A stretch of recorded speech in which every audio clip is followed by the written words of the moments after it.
Here we are, one of the biggest movies of the year. But first,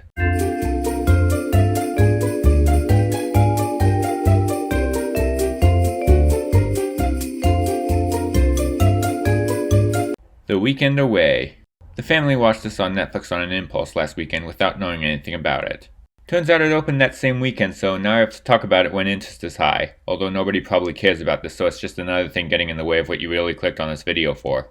So it's directed by Kim Ferrant and written by Sarah Alderson, based on her own novel. It's about a girl who's on vacation in Croatia. She goes to a party with her friend, and the next morning she doesn't remember it, and her friend is missing. Now she needs to find out what happened to her.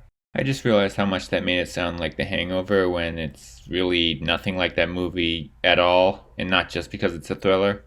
It's okay. It's a simple mystery story, nothing really revolutionary, but good to kill some time. There are a few moments where it feels a little cheesy. Yes, you can definitely tell that this is a straight-to-Netflix movie, but overall it's pretty good. It's a somewhat interesting mystery with a few twists and turns. Not all of them are exactly unpredictable, but they're just interesting enough to work. However, the ending does feel a little abrupt. I feel like there should probably be an extra scene or something to wrap things up.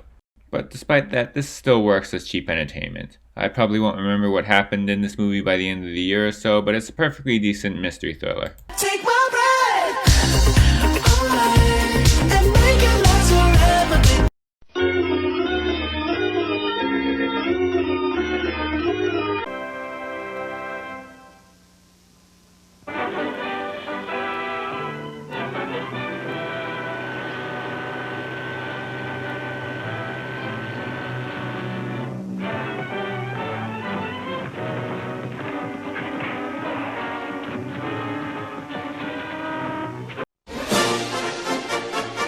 And now, our feature presentation. And now, The Batman. DC really likes putting the before other movies, don't they? Once again, the opposite of Texas Chainsaw Massacre. Anyway, this is from Matt Reeves, director of Cloverfield, Let Me In, and the last two Planet of the Apes movies. He also wrote it alongside Peter Craig, writer of The Town, Bad Boys for Life, and the Hunger Games Mockingjay movies. Here he's going up against the Riddler, who in this version is just a serial killer targeting politicians and rich people and leaving riddles for Batman at the crime scene. And the result is one of the better Batman movies out there. This is not Marvel. In fact, this is possibly one of the least blockbustery blockbusters since Joker. And it's better than Joker 2. It's a dreary crime movie and any humor is done in an extremely dry manner. It's as dark as any version of the character. Children are probably going to go to this expecting Spider-Man No Way Home or something, but instead get the PG-13 version of 7. There are action scenes, of course, but the focus appears to be mostly on the mystery of the killer. But those action scenes still work. Many of them are shot in creative ways, like one fight where the room is lit only by gunfire. Robert Pattinson makes a great Batman. His dark, brooding personality is perfect for this role. And Paul Dano is also great as the Riddler, at bringing a very convincing serial killer energy. Pretty much the opposite of Jim Carrey's Riddler. That's not an insult to Carrey. Also, Colin Farrell is completely unrecognizable as the Penguin. It runs at nearly 3 hours long, but somehow none of it feels excessive. Okay, maybe a few scenes at the end where it kind of gets into a sort of Return of the King thing where you think it's going to end, but it's still going.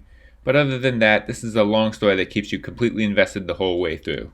In true superhero movie fashion, this does turn from a smaller scale serial killer story to something that threatens the entire city, which isn't great, but the way that it's done, it actually kind of works. It actually feels like there's weight to what's going on, and it doesn't shy away from the negative repercussions for the city. But this is still more interesting in the quieter scenes, and the intriguing mystery of the Riddler's plot. This is unlike most other tentpole movies in today's world, a haunting yet very intriguing 3-hour epic crime tale that'll keep you on the edge of your seat.